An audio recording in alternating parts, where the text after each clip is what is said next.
여러분 안녕히 주무셨습니까? 우리가 잠든 사이에 어떤 일이 있었을까요? 저희 굿모닝 글로벌과 함께 챙겨보시죠. 자, 먼저 지난 금요일 미국 증시가 어떻게 마감됐는지부터 간략하게 살펴보겠습니다.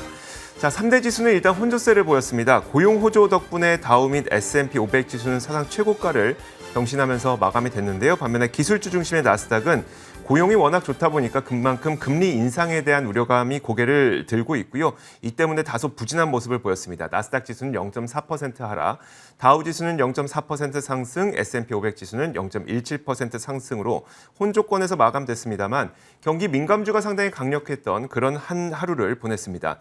자, 미국의 지난 7월 고용보고서 한번 내용 확인해 볼 텐데요. 94만 3천 건이 증가했습니다.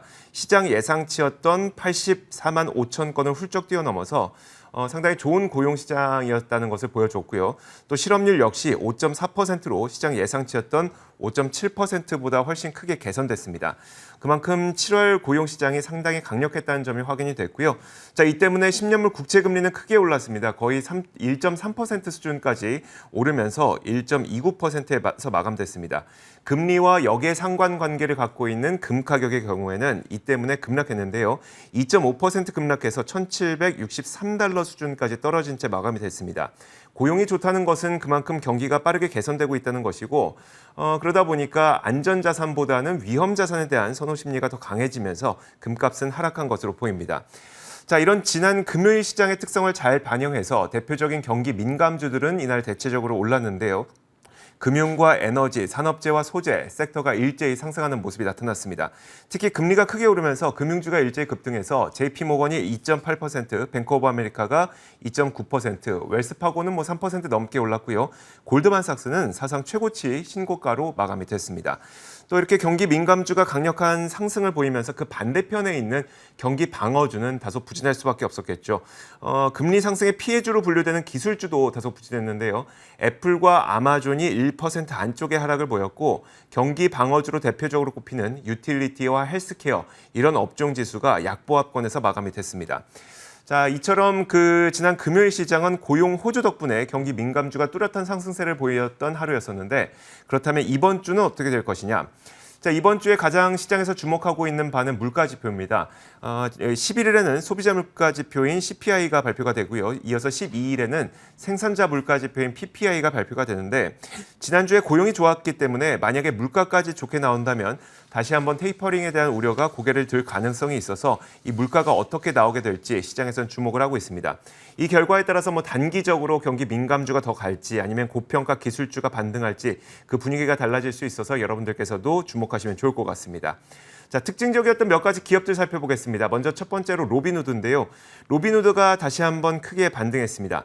자, 지난 목요일에는 굉장한 변동성이 있었었죠. 로빈후드가 9,790만 주의 기존 주주 매도가 있을 것이라는 공시가 SEC에 올라오면서 급락한 바가 있었는데 하지만 로빈후드는 그 이후에 추가적인 주식 매도는 없을 것이라고 밝히면서 지난 금요일의 주가는 7.9% 반등한 채 마감이 됐습니다. 자, 이어서 버진 갤럭틱도 보겠습니다. 실적 발표를 통해서 기존의 25만 달러였던 우주 여행 티켓 가격을 45만 달러로 인상하고 다음 시험 비행 날짜를 9월 말로 예정하고 있다는 내용을 발표를 하면서 주가가 5.8% 반등한 채 마감이 됐고요. 자, 이어서 노바백스 보겠습니다.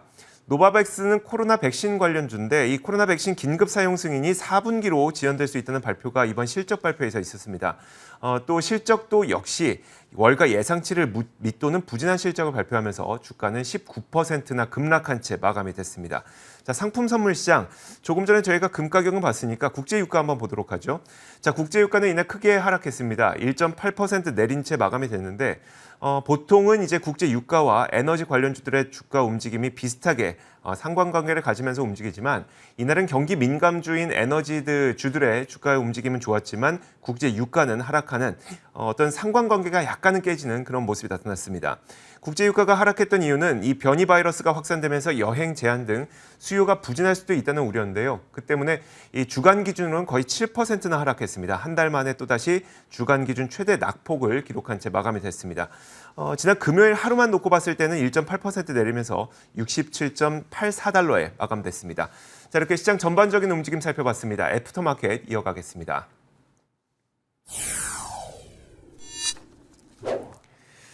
자, 지난 금요일과 그리고 주말 사이에 어떤 일들이 있었는지 저희가 애프터마켓을 통해서 살펴보겠습니다. 신한금융투자 WM 리서치부 스마트머니 추적팀 최진석 팀장 함께하겠습니다. 어서 오세요. 안녕하십니까? 네, 안녕하세요. 한 주 자리를 비우신 동안에 이제 둥지를 바꾸셨어요. 네. 새로운 곳에서 이제 또 다시 새로운 시작을 하시게 될 텐데 어쨌든 저희 프로그램은 앞으로도 계속 해주실 겁니다. 자, 첫 번째 키워드부터 공개하도록 하겠습니다. 첫 번째 키워드 만나보시죠. 자, 비어있는 일자리만 100만이라는 키워드를 설정을 해주셨어요. 어떤 내용일까요? 지난주 내내 그 시장의 초미의 관심사가 미국의 신규 고용 지표였잖아요. 네. 근데 지표 자체는 굉장히 좋게 나왔습니다. 94.3만 명이 이제 비농업 부문에서 신규 취업자 수가 나왔는데 그러면서 컨센서스를 약간 10만 정도 상회하는 굉장히 양호한 지표라고 평가를 할 수가 있겠습니다. 이처럼 상황이 나아지긴 하지만은 구인난이 여전하다라는 CNBC 기사를 토대로 이 같은 키워드를 선정을 해봤는데요. 미 노동부에 따르면은 지금 미국 내에서 실업자로 집계되는 사람, 그러니까 굉장히 활발하게 구직 활동하고 있는 사람의 수가 870만 명 정도 된다라고 합니다. 반면에 인디드라는 업체에서 집계를 한 지난 7월 16일 기준으로 구인 수요는 980만 명 정도라고 하는데요. 즉 아직도 구직자보다 100만 개 이상의 일자리가 더 많은 구인난이 현재 진행형이라는 그런 뜻이 되겠습니다. 갤러거사라는 이런 컨설팅 업체에서는요, 최근 가장 복잡한 고용시장의 상황이 좀 벌어지고 있다라고 평가를 했어요. 그러면서 노동시장 참여율이 여전히 부진한 상황이다. 팬데믹 때문에 상실된 고용이 회복되는 과정일 뿐이다라고 분석을 제시하기도 했습니다. 이처럼 이 구직 욕구가 앞으로 그렇다면은 살아날지는 이 9월에 추가 실업수당 지급이 종료가 되죠. 이것이 좀 관건이 될 것으로 보이는데요. 앞서 말씀드렸던 인디드라는 리서치 업체에서도 다시 일터로 나갈 중요한 요인이 될 것이다라고 분석을 하고 있는 상황입니다. 요즘에 워낙 그 미국에서는 구인난이 심각하다 보니까 얼마 전에 이제 타겟에서는 직원들에게 우리가 대학 등록금 다 내줄게. 또 어떤 기업에서는 대학 등록금뿐만 아니고 뭐 대학 등록금 묻고 책값까지 내줄게. 이러면서 뭐 구인을 하고 있는데 네. 그럼에도 불구하고 사람이 잘 안 구해지는 모양이더라고요. 아니면은 뭐 애완동물 이 보험도 지급하는 그런 기업들이 있더라고 하더라고요. 그러니까 이런 식으로 그 근로자들을 지금 채용을 하기 위해서 노력을 하고 있는 기업들이지만 실제로 근로자들은 아직은 일을 좀 안 하려고 하는 그런 상황인 것 같습니다. 자, 어쨌든 이제 구인난이 여전하다는 것은 상황만 조금 개선된다면 그 일자리가 굉장히 많이 늘어나고 취직도 많이 늘어날 거란 얘기 같거든요. 그렇다면 이런 7월 고용 호조로 인해서 테이퍼링의 그 시기가 더 빨라지는 것 아니냐, 이 우려감은 어떨까요? 네, 이제 CNBC 기사를 인용을 해보면은 지난 석 달간의 평균적으로 비농업 부문 신규 취업자 수가 83만 2천 명 정도라고요. 최근에 이 연준의 이사가 매월 80만 개씩 고용이 증가를 하게 된다면은 10월에 테이퍼링 할 수도 있다라고 발언을 한 바가 있었기 때문에 이 같은 점에는 좀 부합하는 지표가 최근 석 달간 나아졌다라고 보여집니다. 하지만 이제 CME 페드워치 같은 그런 이 집계 기관에서 연내 금리 인상 전망이라든지 아니면은 급진적인 시장에서의 전망 변화가 감지되고 있지는 않은 것 같습니다. 일단은 연준이 말하고 있는 상당한 진전, 경제 상황에서의 상당한 진전을 향한 궤도가 그냥 본 궤도에 계속 진입해서 진행 중이다. 이 정도로 해석이 나오고 있는 것 같은데요. 예를 들어서 BMO 같은 기관에서도 강한 지표였지만은 또 그렇다고 해서 과도하게 좋지는 않았다라고 얘기를 했고요. 넷웨스트라는 기관에서도 계속 이 9월에 연준이 테이퍼링을 논의를 할 것으로 예상을 하고 있고, 그러면서 시장에서는 여전히 시행은 올해 말 정도, 그리고 실제로 시행이 올해 말이나 내년 초에 이루어질 것으로 계속해서 좀 예상을 하고 있는 것 같습니다. 또 TD증권 같은 기관에서도 경제 상황 진전에 상당한 정도는 아직까지는 아니다라고 얘기를 하고 있고요. 그리고 또 8월 고용도 7월만큼 강하지는 않을 것이다라는 전망을 내놓기도 했습니다. 그렇기 때문에 아직까지는 월가에서는 지금 경제 상황이 본 궤도에 진입해 있다라는 것을 보여주는 고용 지표이기는 했지만은 어떤 테이퍼링 시기가 더 빨라진다? 여기에 대해서는 조금은 신중론을 좀 견지하고 있는 것 같습니다. 고용 시장이 좋아지고 있긴 하지만 연준이 딱 생각하는 그 정도 수준에서 계속 좋아지고 있다. 이 네. 정도가 이제 월가의 평가인 것 같습니다. 자, 고용 지표 한번 살펴봤고요. 이어서 두 번째 키워드 공개하겠습니다. 자, 두 번째 키워드는 바로 이겁니다. 자, 버핏은 이 종목에 집중 투자를 하고 있다. 이 키워드를 설정을 해봤는데요. 일단 저희가 주말 사이에 워렌 버핏의 버크셔 해서웨이가 실적을 발표했습니다. 자, 여전히 워렌 버핏은 딱 4가지 종목에 집중 투자를 하고 있는 것으로 공개가 됐는데요. 4가지 종목의 그 포트폴리오 비중이 거의 70%에 육박한다고 하니까 거의 이 종목으로 이 모든 돈을 다 벌고 있다 이렇게 보면 될 것 같습니다. 일단 그 실적 내용부터 먼저 한번 살펴볼게요. 버크셔 해서웨이 실적. 일단 그 버크셔 해서웨이는 직접 투자를 안 하고 있는 분들도 과연 워렌 버핏과 찰리 먼거는 어떤 투자를 하고 있을까 많은 분들이 관심을 갖고 있죠. 그리고 워낙 포트폴리오가 분산 투자가 잘 되어 있기 때문에 미국 경제와 증시의 이 모습을 잘 반영하는 그런 포트폴리오입니다. 그래서 이 실적이 어떻게 나오는지를 많은 분들이 관심을 갖고 있는데 가장 눈에 띄는 내용은 뭐 철도라든지 에너지 그리고 유틸리티 이런 기업들의 실적이 회복되면서 영업이익이 작년 같은 기간에 비해서 21% 증가했다는 겁니다. 백신 접종이 확대되고 또 미국 경제가 회복되면서 물류가 당연히 증가하고 있죠. 에너지 수요도 크게 늘어나고 있습니다. 이런 것들이 철도, 에너지, 유틸리티 이쪽으로의 그 수익을 크게 늘리면서 영업이익이 21% 증가했다는 겁니다. 자, 버크셔 해서웨이는 이번에 전망도 긍정적으로 제시를 했어요. 팬데믹의 부정적인 여파로 사업이 어려움을 겪고 있다는 문구가 지난번 실적까지는 계속 포함이 되어 있었거든요. 하지만 이번 실적 발표에서는 그 문구가 삭제됐고요. 그만큼 회복이 진행되고 있고 경제 상황은 앞으로도 좋아질 것으로 전망하고 있다. 이 정도로 보면 될 것 같습니다. 자, 그렇다면 핵심 종목들은 과연 무엇일까? 4가지 종목에 핵심 투자를 하고 있는 것으로 다시 한번 확인이 됐는데요. 여러분들도 아시겠지만 가장 비중이 큰 거는 단연 애플입니다. 이 애플과 코카콜라, 아메리칸 익스프레스와 뱅크 오브 아메리카 이 4가지 종목이 포트폴리오 전체 비중의 70%를 차지할 정도로 이 종목에 집중 투자를 하고 있는데 작년에 뭐 JP 모건과 웰스파고의 비중을 줄이면서도 아메리칸 익스프레스와 뱅크 오브 아메리카는 오히려 비중이 늘어난 것으로 나타났고요. 애플과 코카콜라는 뭐 버핏의 애정이 가장 큰 기업이니까 두말하면 입 아픈 그런 기업들일 것 같습니다. 자, 그런데 팀장님 이번에 버크셔 해서웨이 실적에 대해서 월가에서는 어떻게 평가하고 있을지도 궁금하고 그 4가지 종목 가운데 저는 가장 궁금한 게 애플과 코카콜라에 대해서 요즘에 좀 그 월가의 관심이 어떨까 궁금하네요.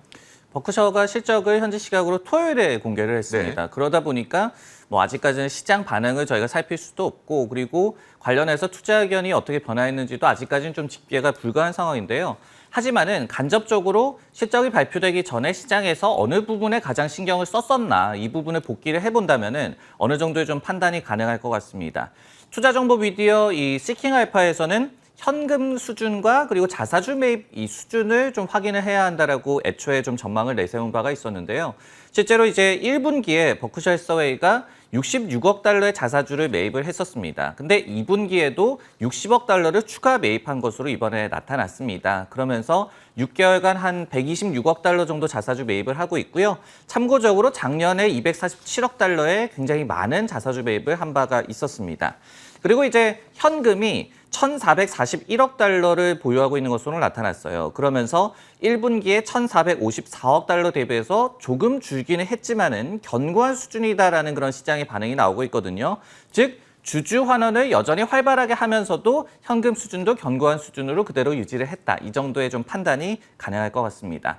이제 뭐 한 15일경 정도 되면은 자세한 포트폴리오 변화 13-4F라고 얘기를 하는데 그런 또 SEC 자료가 나오기 때문에 이 부분을 통해서 자세한 구체적인 이 포트폴리오 변화를 또 저희가 확인을 할 수가 있을 것 같습니다.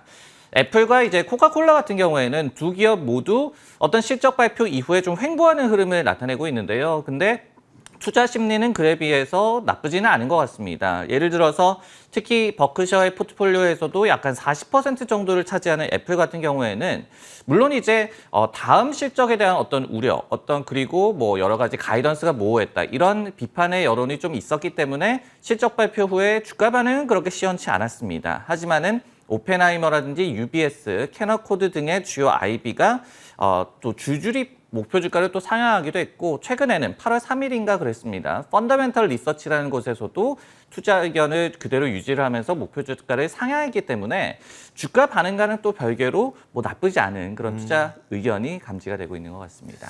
사실 그 많은 분들이 관심 갖고 있는 게 버크셔 해서웨이가 1,440억 달러 규모의 정말 대규모의 현금을 좀 들고 있는 상태잖아요. 왜 대규모 투자를 안 하냐? 다음 대규모 투자의 기업은 어디이냐?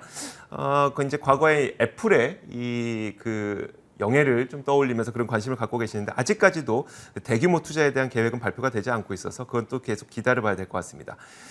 자, 이어서 세 번째 키워드 공개해 보도록 하죠. 세 번째 키워드는 바로 이겁니다. 돈나무 누나의 안티팬이라는 키워드를 설정을 해주셨는데 어떤 내용일까요? 안티팬이 계속 늘어나고 있는 것 같아요. 이 캐시우드, 네. 우리가 잘 알고 있는 투자자들의 돈나무 누나 아니면 돈나무 언니죠. 근데 신뢰가 갈수록 추락하고 있다는 그런 자료가 나와서 소개를 해드릴까 합니다. 파이낸셜 타임즈에서 보도를 했는데요. 캐시우드의 아크 이노베이션 펀드에 대한 ETF에 대한 공매도 잔고가 역대급이다라는 그런 기사를 냈습니다. S3 파트너스라는 기관에 따르면요, 이 ARKK라는 티커를 가지고 있는 이 ETF의 하락에 베팅하는 비율, 그러니까 공매도 비율이 12% 정도에 달했다라고 하는데요. 그러면서 8월 3일 기준으로 이 같은 공매도 이 투자에 대한 그 가치가 27억 달러 정도였다라고 합니다. 1년 전에는 이 같은 수치가 4천만 달러에 불과했던 것에 감안을 한다면은 굉장히 이제 이 배어한 그런 시각이 많아졌음을 알 수가 있는데요. CFRA라는 기관에서도 이 올해도 작년의 성공을 되풀이하기를 기다렸던 투자자들 사이에서의 믿음이 좀 사라지고 있다라고 해석을 했습니다. 실제로 ARKK가 작년에 거의 150% 정도의 높은 수익률을 기록한 바가 있었죠.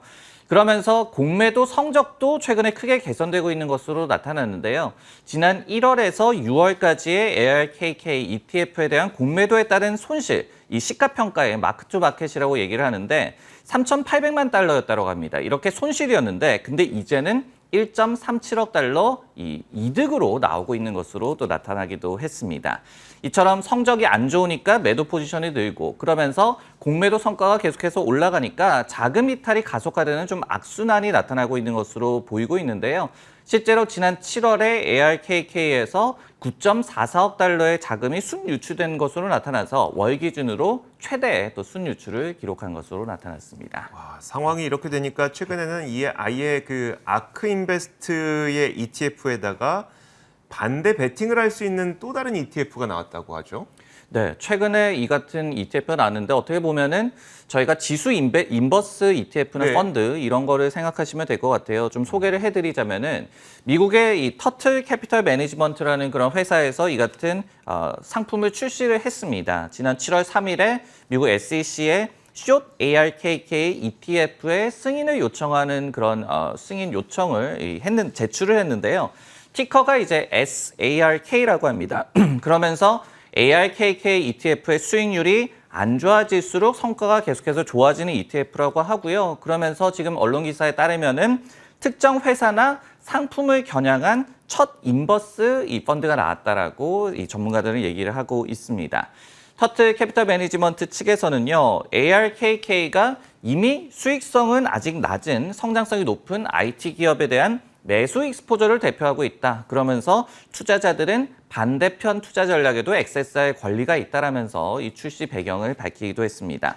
다만 이제 한 가지 좀 말씀을 드릴 것은 터틀 캐피털 매니지먼트라는 회사가 10개 ETF를 운영하고 있지만은 AUM이 2.3억 달러 정도에 불과합니다. 그리고 이제 참고적으로 최근에 이같이 ARKK의 공매도가 몰리는 것과 관련을 해서 ETF GI라는 기관에서는 이 숏도 리스크가 굉장히 높은 전략이다라고 얘기를 하면서 손실 위험이 커지고 있다라고 얘기를 했거든요. 즉, 이 투자 전략. 그러니까 우리가 캐시우드에 좀 열광을 과도하게 할 때도 좀 문제가 되고 있지만은 최근처럼 이렇게 숏 포지션이 또 과도하게 몰리는 것 역시도 어떻게 본다면은 그래서 뭐 노다지다 이런 것이 아니라 좀 네네. 경계를 할 만한 그런 움직이지 않나라는 생각이 듭니다. 알겠습니다. 자, 이렇게 저희가 지난 금요일과 주말 사이 있었던 이슈들을 세 가지 키워드를 설정을 해서 짚어봤습니다. 신한금융투자 WM 리서치부 스마트머니 추적팀 최진석 팀장과 함께했습니다. 고맙습니다.